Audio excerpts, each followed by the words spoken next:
¿Qué tal, amados hermanos? ¿Cómo se encuentran? Espero que se encuentren ricamente bendecidos por el Señor. Y en esta hora vamos a comenzar nuestro estudio de escuela dominical, ¿verdad? Hablando acerca de la relación de Jesucristo con sus iglesias, ¿verdad? Seguimos con eclesiología. Hay muchas cosas que vamos a estar aprendiendo, pero claro está que vamos abarcando paso por paso. Y hemos estudiado la semana pasada con respecto a las iglesias de Cristo que son pre-Pentecostés. ¿Se acuerdan de ello? Espero que ustedes lo estén entendiendo, que lo tengan bien en claro. Voy a continuar. No me voy a ahondar tanto en esos temas porque hay mucho que pudiéramos analizar acerca de ello, pero hay cosas más importantes, creo yo, que todavía nos hace falta estudiar, que podemos analizar. Y vamos a comenzar el día de hoy, hermanos, con una oración en esta mañana. Y vamos a continuar con el estudio de eclesiología, así que vamos a orar.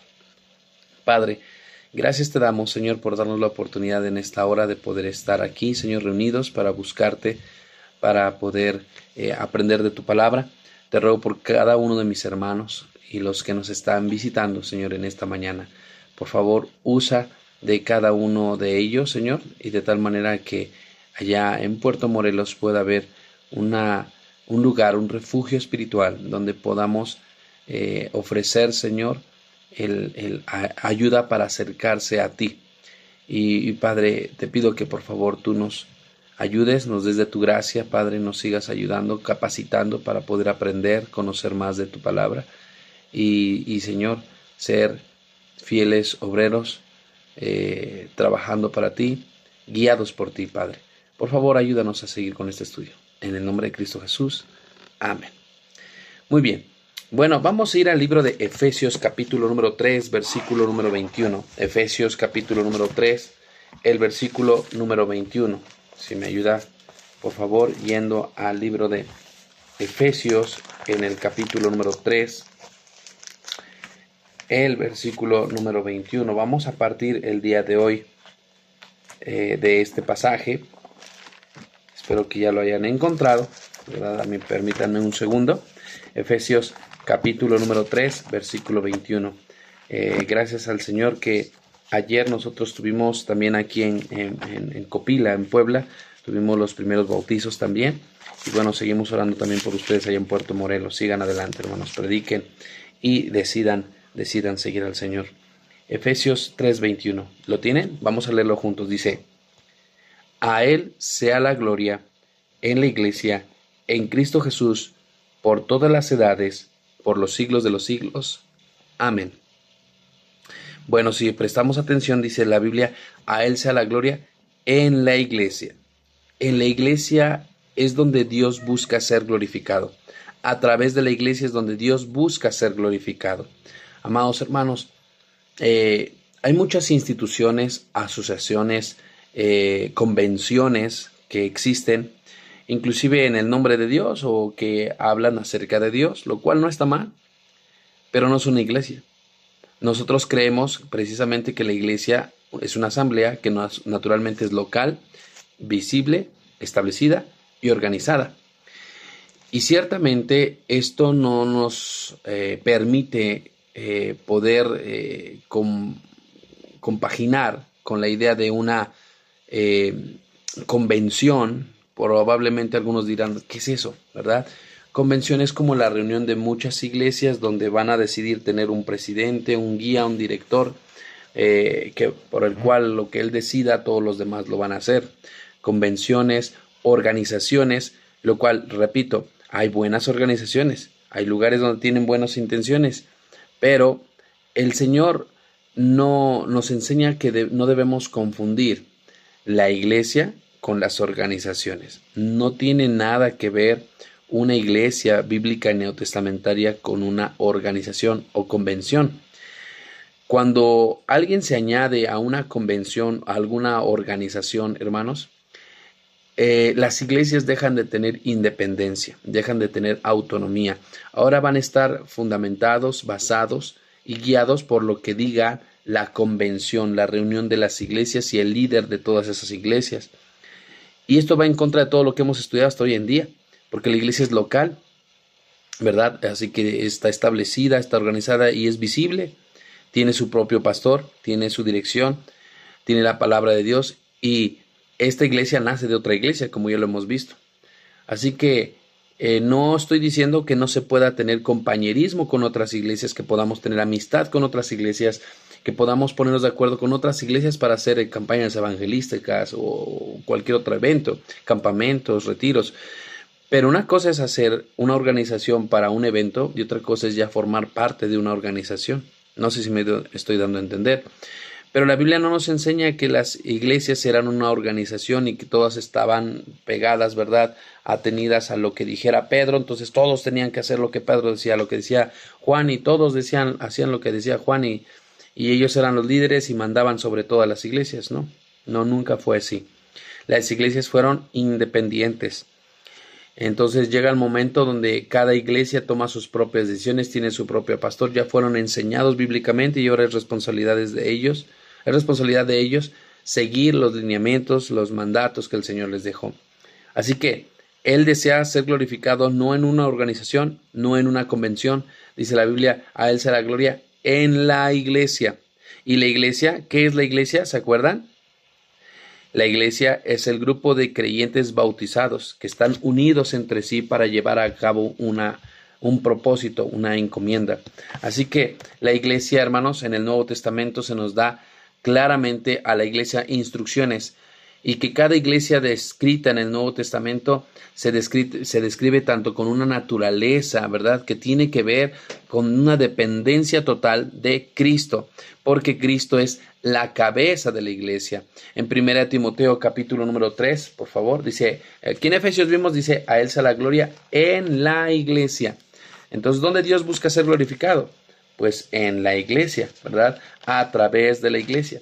Y en 1 Timoteo capítulo número 3, versículo número 15, 1 Timoteo capítulo número 3, versículo número 15, el consejo que Pablo le da a Timoteo es este, mire, 1 Timoteo capítulo 3, versículo número 15, dice así, para que si tardo sepas cómo debes conducirte en la casa de Dios, que es la iglesia del Dios viviente.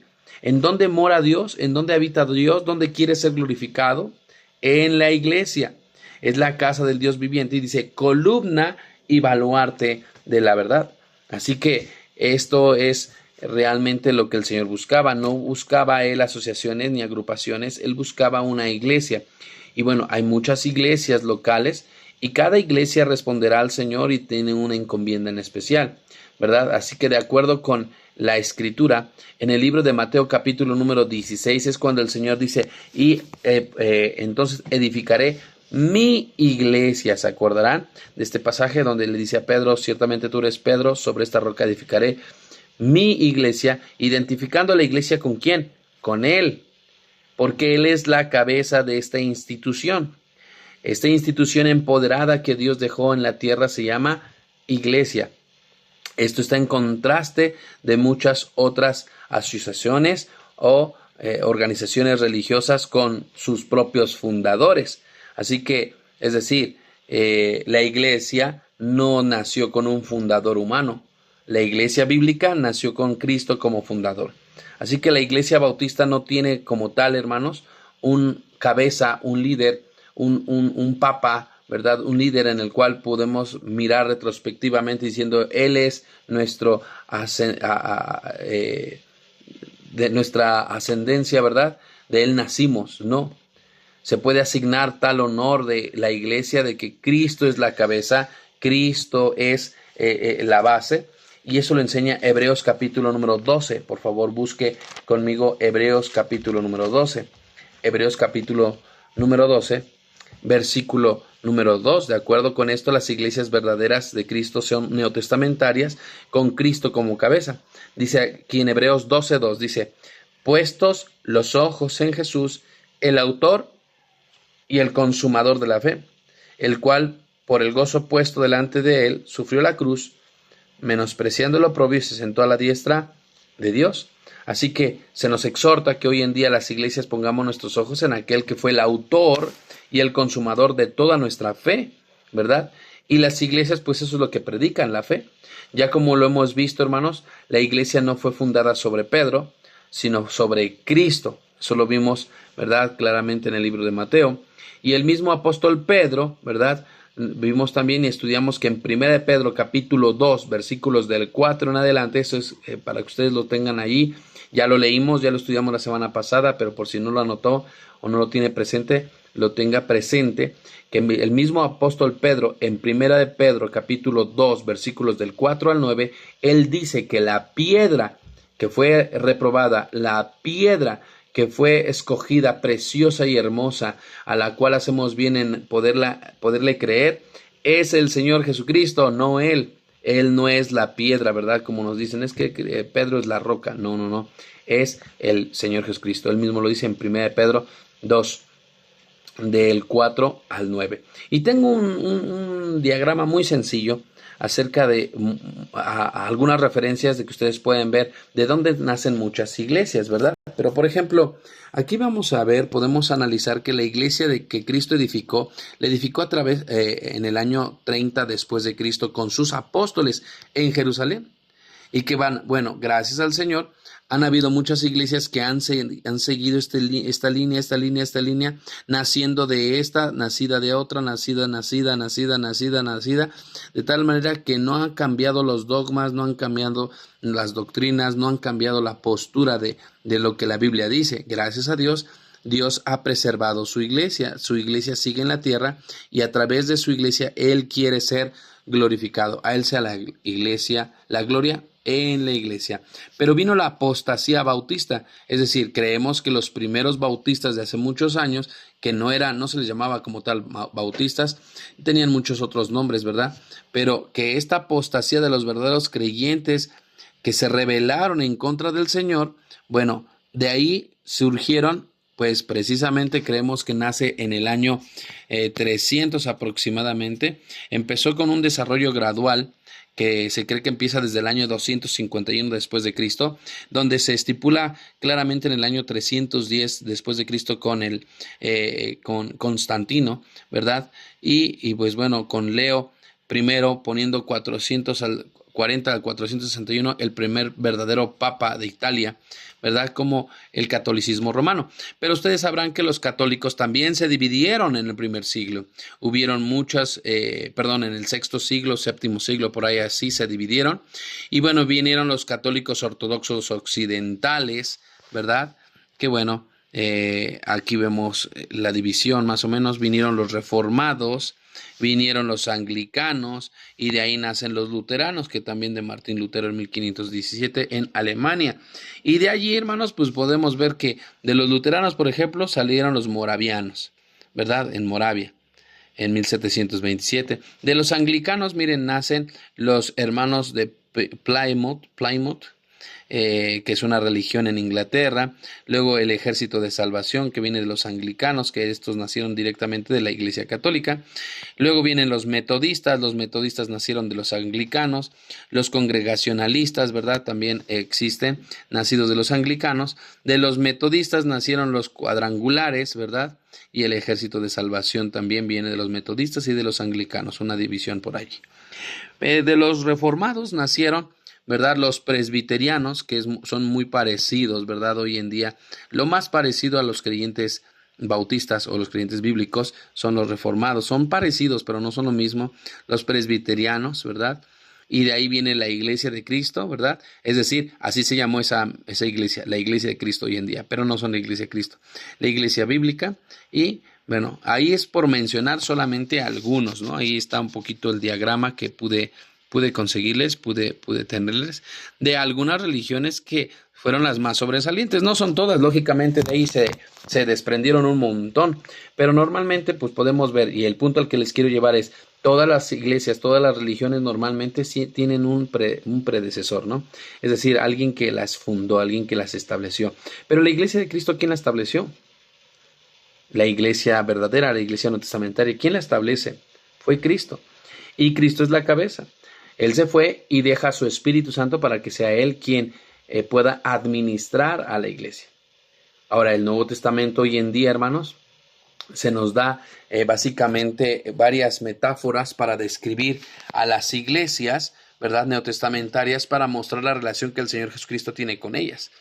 Ya los hemos estudiado, ¿se acuerdan? Algunas metáforas, que era la novia, ¿se acuerdan? Era el edificio y una casa. Y en esta lección, pues para poder recordar un poquito, pues también vemos que Cristo es la cabeza del cuerpo, Cristo es el cuerpo, su cuerpo es la iglesia, etcétera, etcétera. Y bueno, el punto es que en todo tiempo, cuando se menciona la iglesia, la cabeza de la iglesia, ¿quién es? Es Cristo. ¿Eso lo dice la Biblia? ¿Dónde dice la Biblia que Cristo es la cabeza de la iglesia? Bueno, hay muchos pasajes, pero solamente por mencionar algunos, puede usted encontrar en Efesios 1, versículo 22. Cristo es cabeza de la iglesia. Entonces, si hay una iglesia donde dice, no, es que esta iglesia nació de fulano de tal, pues ya vemos que no es iglesia del Señor. Y esta iglesia no nació de ninguno de ellos, pero soy yo el que el Señor me puso y Dios me llamó y yo la hice. Bueno, tampoco viene del Señor, ¿verdad? Tendrán muy buenas intenciones, pero no es como nacen las iglesias verdaderas neotestamentarias. Efesios 1:22 dice así. ¿Lo tienen? Efesios 1, 22 y 23. Dice, y sometió todas las cosas bajo sus pies y lo dio por cabeza sobre todo todas las cosas a la iglesia, la cual es su cuerpo, la plenitud de aquel que lo llena que todo lo llena en todo. Es decir, lo vuelvo a repetir, versículo 22. Y sometió todas las cosas bajo sus pies y lo dio por cabeza sobre todas las cosas a la iglesia. Es decir, el Señor pone a su cuerpo, ¿verdad?, que es la iglesia, y pone a la iglesia, ¿verdad?, como también cabeza para poder, Cristo como cabeza de la iglesia, para poder dirigirla. Cada una de las iglesias verdaderas es comparada con un cuerpo y a Jesucristo como la cabeza. Primera de Corintios 12:27. El cuerpo es Cristo, perdón, el cuerpo es la iglesia y la cabeza es Cristo. Primera de Corintios 12:27. Voy a dar nomás estos pasajes porque quiero avanzar a otro tema. Dice así, vosotros pues sois el cuerpo de Cristo. Estoy en 1 Corintios 12:27. Vosotros pues sois el cuerpo de Cristo y miembros cada uno en particular. Y los puso Dios en la iglesia primeramente, y empieza a hablar acerca de la forma en cómo el Señor estableció la iglesia. Pero, ¿quién es el cuerpo? Es la iglesia. ¿Y quién es la cabeza? Es Él. El último pasaje que le quiero demostrar, ¿verdad?, para hablar de esto es Colosenses 1:18. Búsquelo, por favor. Colosenses 1:18. Colosenses 1:18. También nos habla acerca de esto. ¿Quién es la cabeza? El cuerpo es la iglesia. La cabeza es Cristo. Mire, lo dice Colosenses 1:18. Dice, y Él es la cabeza del cuerpo, que es la iglesia. Él es el primogénito de entre los muertos, para que en todo tenga la preeminencia. Dice, Él es la cabeza del cuerpo, que es la iglesia. Entonces, la cabeza de la iglesia es Cristo. Cuando usted analice de una iglesia que nos esté refiriendo que realmente son la iglesia del Señor, tenemos que tener muy en cuenta, amados hermanos, que las iglesias verdaderas tienen como cabeza, es decir, fundador, no un hombre, ¿verdad?, sino a Cristo, que Cristo las haya establecido. Así que Cristo es la cabeza, y también la Biblia dice que Él es la piedra del ángulo, es decir, el cimiento de la iglesia. Cada una de las iglesias neotestamentarias hoy en día también se les considera como un edificio, eso ya lo sabían ustedes. Y a la casa de Dios o el templo de Dios también se le llama como la habitación de Dios, el edificio, el lugar donde está Dios gobernando y donde Él quiere ser glorificado. No estoy diciendo que solamente esté allí, ¿verdad?, donde se congregan, porque no estoy diciendo eso. Estoy diciendo que Dios mora, habita en la iglesia y Dios quiere ser glorificado en la iglesia. Entonces, si usted quisiera glorificar a Dios de manera individual y solo, podría hacerlo hasta cierto punto. ¿Por qué? Imaginemos que usted dice, yo no más a una iglesia, yo ya no voy a ninguna iglesia y yo creo en Dios, pero no en la iglesia, y yo voy a hacer mi propia iglesia. Pues ahí está fallando. Pero hay muchos que dicen, no voy a hacer ninguna iglesia, simple y sencillamente voy a hablar de Cristo. pero no voy a ir a ninguna iglesia. Ok, tú hablas de Cristo, les predicas a otros de Cristo y la pregunta, una vez que ellos han creído, ¿cómo les vas a dar seguimiento? No, pues yo les enseño. Ok, tú les enseñas. ¿Hasta qué punto les vas a enseñar? ¿Qué les vas a enseñar? Y luego cuando tengan que bautizarse, ¿quién los va a bautizar? ¿Te das cuenta que es necesaria una iglesia? Porque Él desea ser glorificado en la iglesia, porque es la institución que Él dejó para que a través de ella se pueda cumplir la gran comisión y pueda el Señor dotar de los dones que ella necesita, la iglesia necesita, para poder llevar así a cabo la gran comisión. Por eso es que no se puede cumplir completamente la voluntad de Dios fuera de la iglesia. Usted necesita la iglesia. La iglesia no son las paredes, no es el campanario. La iglesia es la reunión de todos los creyentes bautizados que están bien unidos y concertados entre sí para llevar a cabo la voluntad de Dios, lo que el Señor nos ha encomendado. Y la iglesia tiene el trabajo y la responsabilidad de enseñar todas las cosas que Él nos ha mandado y hasta que Él venga. Así que Cristo es la cabeza de la iglesia. Él es la piedra principal del ángulo. Mire lo que dice, por favor, Primera de Corintios capítulo número 3. Primera de Corintios capítulo número 3. Todo señala a Cristo, nunca a Pedro, nunca a Juan, nunca a Jacobo, o a cualquier otro apóstol, o a cualquier hombre. Siempre señala como cabeza, como piedra principal de ángulo, es decir, como un cimiento firme, fuerte, principal. Siempre es Cristo, no los hombres. ¿Por qué? Porque quien estableció la iglesia fue Cristo el Señor. Mire lo que dice 1 Corintios capítulo 3, versículo 9 y 10. Dice así. 1 Corintios capítulo 3, versículo 9 y versículo 10. Porque nosotros somos colaboradores de Dios. Vosotros sois labranza de Dios, edificio de Dios, conforme a la gracia que Dios nos ha sido dada. Yo como perito arquitecto puse el fundamento y otro edificó encima, pero cada uno mire cómo se edifica. Versículo 11, versículo clave, dice, porque nadie puede poner otro fundamento que el que está puesto, el cual es Jesucristo. El fundamento, dice, pero un versículo antes dice que Pablo puso el fundamento, sí, es decir, les predicó y les enseñó quién era ese fundamento. En el versículo 11 la aclara, este fundamento, nadie puede poner otro fundamento, ya lo puse, ya les expliqué quién es el fundador, quién es la base, quién es el cimiento de la iglesia, es Cristo Jesús. Entonces, cuando una iglesia deja de poner sus ojos en Cristo y olvida su objetivo y olvida quién los llamó, quién los ha puesto, quién debe gobernar y liderar una iglesia, hermanos, ahí es cuando la iglesia comete apostasía. Entonces empiezan a dividirse, es que yo creo esto, porque es mi congregación, porque yo la hice, porque yo me he esforzado y van a hacer lo que yo digo.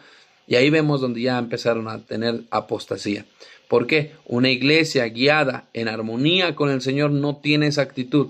Reconoce que el fundamento es Cristo y no está nadie ahí en la iglesia para dar órdenes de cómo se deben hacer las cosas, sino más bien deben sujetarse a la voluntad de Dios a través de su palabra que nos dejó el Señor Jesucristo. Mire el versículo 16, ahí mismo, 1 Corintios 3, 16, dice así, ¿no sabéis que sois templos de Dios y que el Espíritu Santo mora en vosotros? Así que Él se fue, el Señor Jesús, y dejó en nosotros su Espíritu Santo para podernos guiar. Mire el versículo 17. Y si alguno destruyera el templo de Dios, Dios le destruirá a él, porque el templo de Dios, el cual está en vosotros, santo, el cual sois vosotros, santo es. Nosotros nos convertimos en este templo, ¿verdad? Donde habita el Espíritu Santo, pero debemos recordar que sigue siendo la cabeza, el cual es Jesucristo. Mire, el libro de Efesios capítulo número 2, versículo número 19. Efesios capítulo número 2, versículo número 19. Ahora, ustedes dirán, pastor, esto ya lo sabemos. Bueno, ¿y usted puede enseñarlo ahora? ¿Quién es la cabeza? ¿Cuál es el cuerpo? ¿Dónde están los pasajes? Se los estoy dando. Memorícenlos, anótenlos.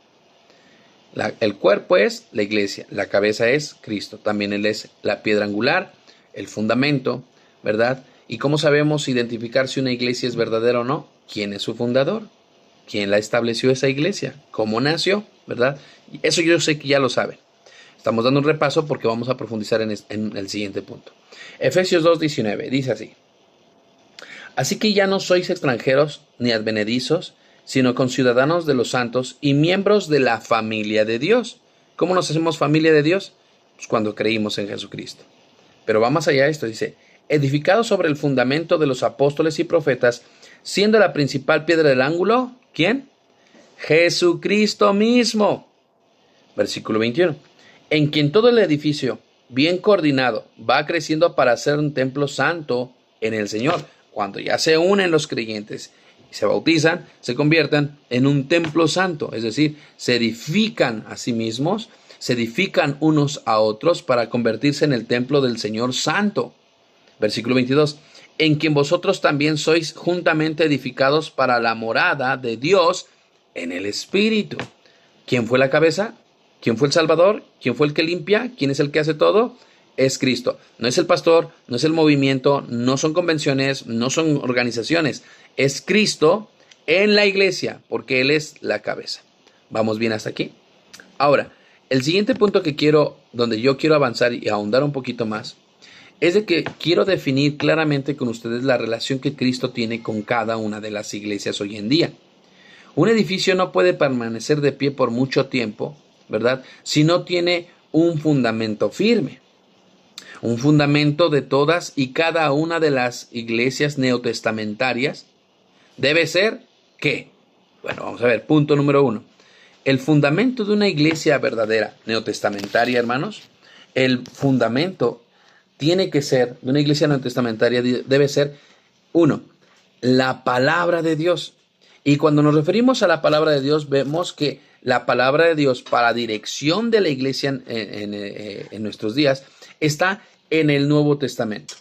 Esto lo declara Efesios 2:20, donde acabamos de leer, lo vamos a volver a leer, dice así: edificados sobre el fundamento de los apóstoles y profetas, siendo la principal piedra del ángulo Jesucristo mismo.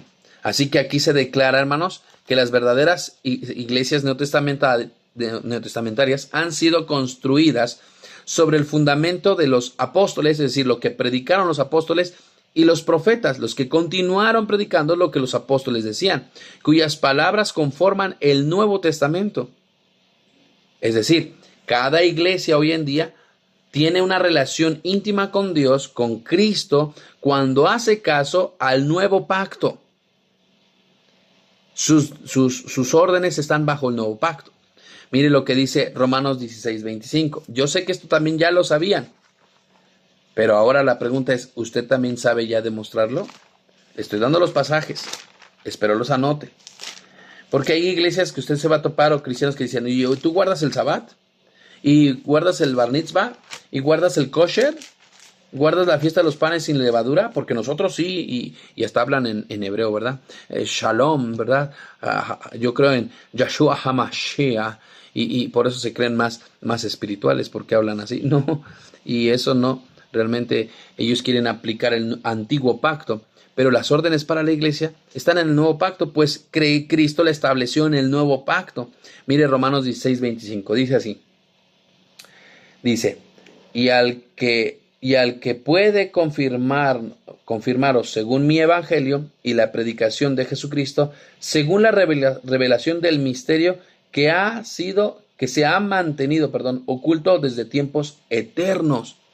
Ahora se reveló, y ve el versículo 26, dice, pero que ha sido manifestado ahora, y que por las escrituras de los profetas, según el mandamiento de Dios eterno, se ha dado a conocer a todas las gentes para que obedezcan a la fe. ¿Y cuál era esa obediencia? Que crean ¿en quién? En Jesucristo. Él es la cabeza. Mire Efesios 3, versículo número 5. Efesios capítulo número 3, versículo número 5. Efesios 3, 5. ¿Lo tienen? Dice: misterio que en otras generaciones no se dio a conocer a los hijos de los hombres, como ahora es revelado a sus santos apóstoles y profetas por el Espíritu Santo. ¿Para qué nos fue revelado? Para guiarnos. ¿A quiénes les fue revelado? A los apóstoles y santos profetas.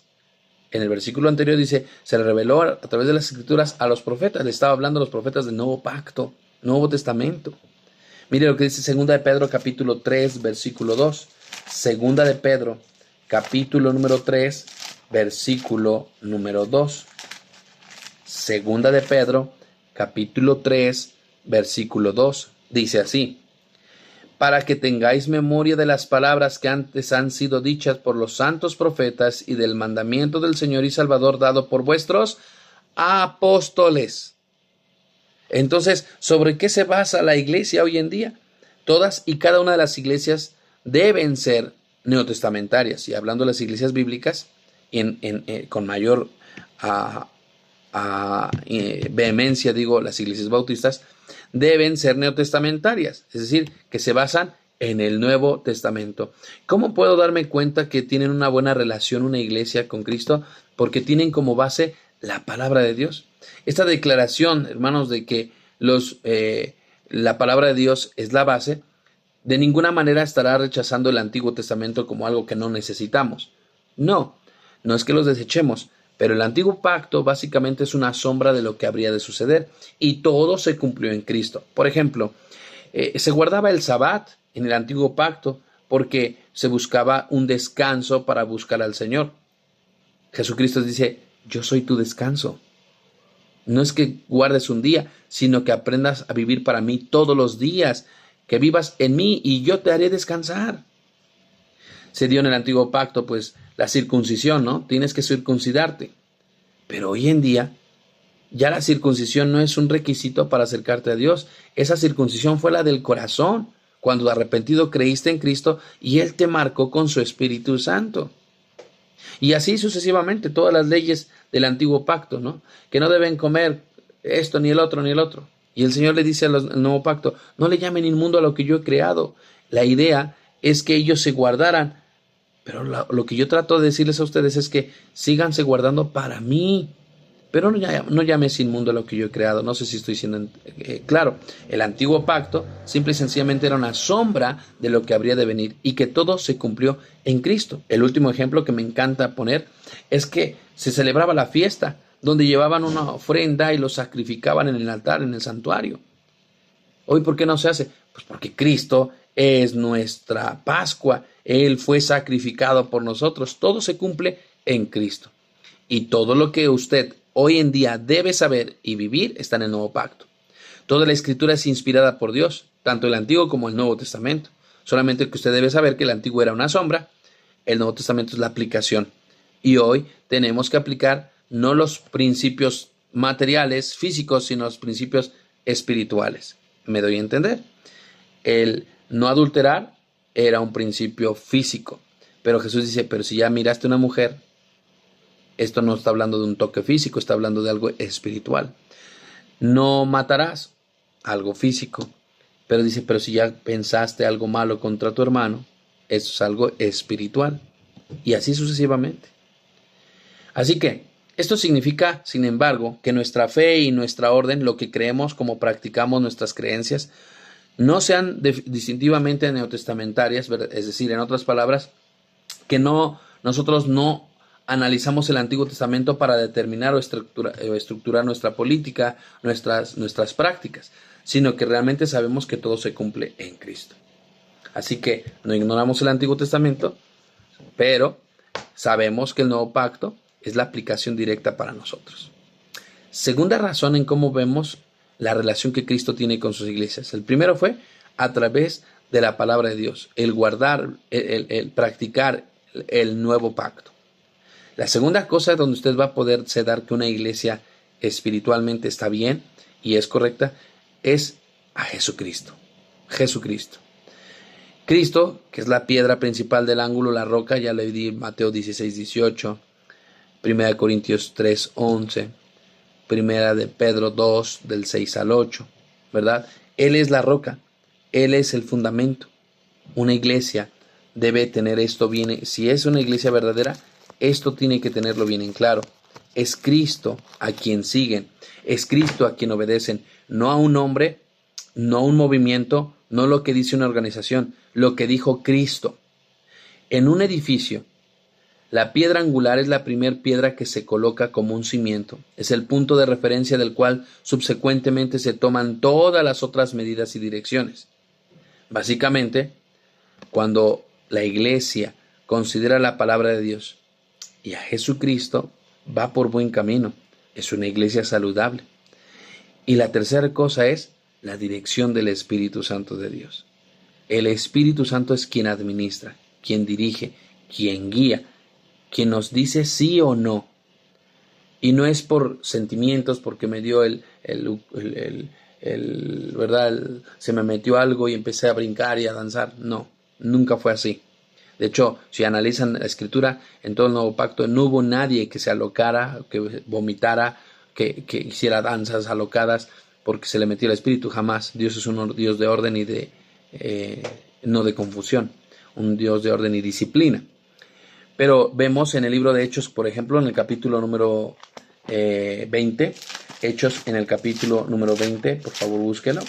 Dice la Biblia, Hechos 20, en el versículo número 28, primero, definiendo la relación que Cristo tiene con la iglesia es a través de las Escrituras. Segundo, a través de su relación con Cristo. Y tercero, a través de la administración y la dirección que el Espíritu Santo le da a la iglesia. No místicamente, sino fundamentada por la palabra de Dios. El Señor los va a guiar, nos dirige y lo confirma con su palabra. Nunca se va a contradecir. Y mire lo que dice 28 del libro de Hechos. Hechos 28. Dice así: por tanto, mirad por vosotros y por todo el rebaño, en que el Espíritu Santo os ha puesto por obispos, para apacentar la iglesia del Señor, la cual él ganó por su propia sangre. Entonces dice aquí la Biblia, hermanos, que tendríamos que mirar por nosotros y por el rebaño en que el Señor pone a los obispos. Los obispos proviene de la palabra presbíteros, es decir, los que gobiernan, los que están al frente para guiar a la iglesia. Pero dice, en que el Espíritu Santo los puso. Entonces, ¿quién administra los asuntos de liderazgo? ¿Quién mueve corazones? ¿Quién guía a la iglesia? Es el Espíritu Santo de Dios. No es el pastor, es el Espíritu Santo. A lo cual también les animo, hermanos, a que no pierdan los días jueves el estudio de Primera de Timoteo. He visto que uno que otro sí se ha conectado, pero les animo a que se conecten todos. Estoy explicando acerca de esto inclusive, hermanos, y esto les enriquecería mucho y darían pasos agigantados en cuanto a estas doctrinas, en cuanto a estos conocimientos, para que ustedes ya nada más con lo que explico aquí también ya puedan enriquecerse y todo sea pues ya un congruencia, ¿no? Y se vaya armando bien todo este asunto. Cada miembro, para terminar, hermanos, ¿entendimos cómo es que Cristo se define y se identifica con su iglesia? A través de la palabra de Dios, a través de Jesucristo, siendo la guía y la cabeza, a quien seguimos, a quien amamos, a quien honramos, y a través de la dirección del Espíritu Santo de Dios. Si una iglesia no tiene esto, hermanos, probablemente no es ni iglesia. Y por último, cuando a ti te añade Dios a una iglesia, cuando ha tocado tu corazón y estás yendo a una congregación, la pregunta es, ¿cómo para qué te tiene allí? ¿Te has puesto a pensar? Tristemente hoy en nuestros días, la verdad es que vivimos en una era muy cómoda, donde ya no nos cuesta tantas las cosas, ¿verdad? Bueno, así quiero verlo, algunos lo ven así. Ya todo lo tenemos a la mano.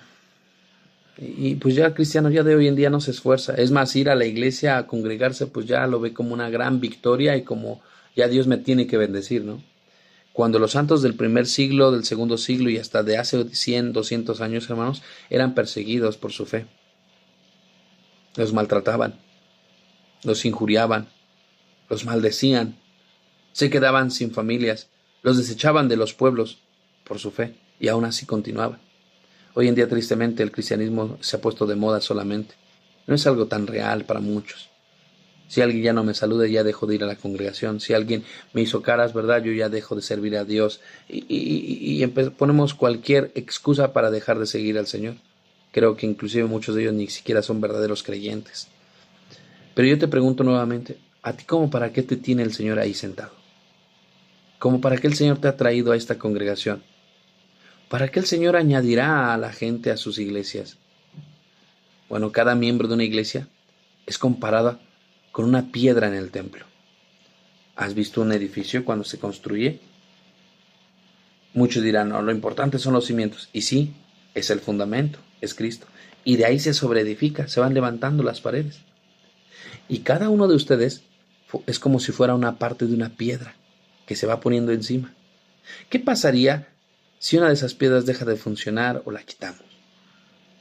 La estructura que se puso sobre el fundamento se ve afectada. Mire lo que dice 1 de Pedro 2.5. 1 de Pedro 2.5. Estoy terminando el mensaje. ¿Cómo para qué me tiene a mí el Señor en una iglesia? Nuevamente aquí vemos que nos enseña la importancia de cada uno de los miembros que ya que ningún edificio está completo sin que todos los miembros, todos los ladrillos las piedras vivas están acomodadas, estén en su debido lugar. Entonces, ¿cómo va a funcionar bien? Pero se ha dado cuenta que muchos vamos a la iglesia y no aportamos nada, no ayudamos en nada y andamos chuecos, y nos damos golpes de pecho los domingos y toda la semana vivimos como el mismo chamuco. ¿Qué estás aportando? ¿Para qué te tiene el Señor ahí? Mira lo que dice 1 Pedro 2.5. Y cuando hablo aportaciones, hermanos, no me malinterpreten, porque muchos me han malinterpretado y dicen, es que usted habla de dinero. No, hay cosas más importantes que aportar. Tu corazón, tu obediencia, tu servicio, tu amor por otros, predicar el evangelio, visitar enfermos. Es más importante que inclusive tus recursos materiales. Con esto no te digo que no lo hagas. Creo que cada cristiano agradecido debe aportar para la obra del Señor, nacido de corazón, no por fuerza ni manipulación. Es una obra completamente voluntaria, así como el servicio. Pero creo yo que inclusive hay muchos cristianos que no tienen recursos, pero qué bendición son al meter sus manos para la obra del Señor. Y eso ayuda mucho. Mira lo que dice 1 Pedro 2.5, dice así: vosotros también, como piedras vivas. ¿Usted ha visto una piedra viva? ¿Cómo que una piedra viva? ¿Cómo es que están piedras vivas? Bueno, en este contexto, una piedra viva significa una piedra que funciona, una piedra que es útil.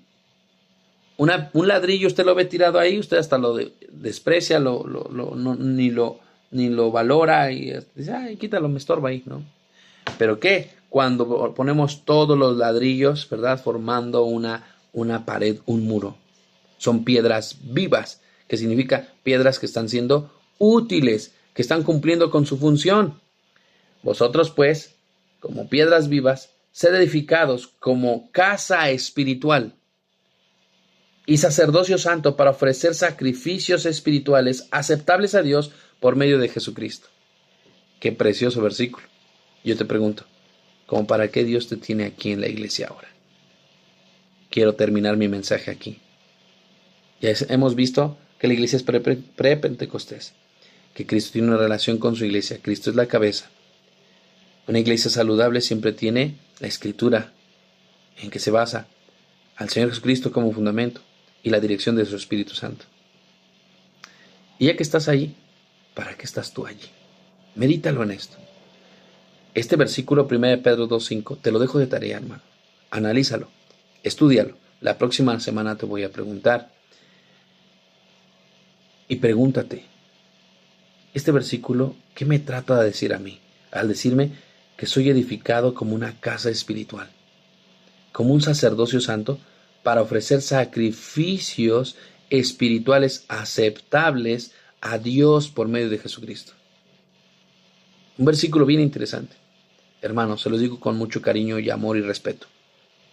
Las iglesias de hoy en día se están durmiendo. Nos estamos durmiendo. Pensamos que por venir el domingo ya estoy bien con Dios, pero no hacemos ningún sacrificio agradable al Señor. No vivimos para el Señor, no estamos haciendo nuestro trabajo. Mi hermano, ¿para qué te tiene Dios en una iglesia? Las iglesias están dormidas, necesitan despertar, necesitan hacer su trabajo, necesitan amar al Señor, necesitan ponerse en sintonía con el Señor. Por eso te pregunto en esta escuela dominical, ¿qué estás haciendo tú? Me encanta la idea que ustedes estén en un discipulado, que ustedes estudien, eso está bien. Pero no acaba allí. Hay muchos cristianos que se sienten bien y ya creen que se sacaron una palomita con Dios porque ya están en un estudio bíblico y ya. ¿Para qué quieres un estudio bíblico? ¿Para qué estás estudiando la Biblia? ¿Para qué te estás congregando? ¿Para qué estás orando? ¿Cuál es el propósito? ¿Me estás entendiendo? Termino. ¿Para qué estás ahí? Medítalo. Vamos a orar. Padre, gracias, Señor, por este mensaje. Por favor, ayúdanos a poder hacer una introspección, Señor. Examinarnos internamente y mirar si estamos haciendo bien.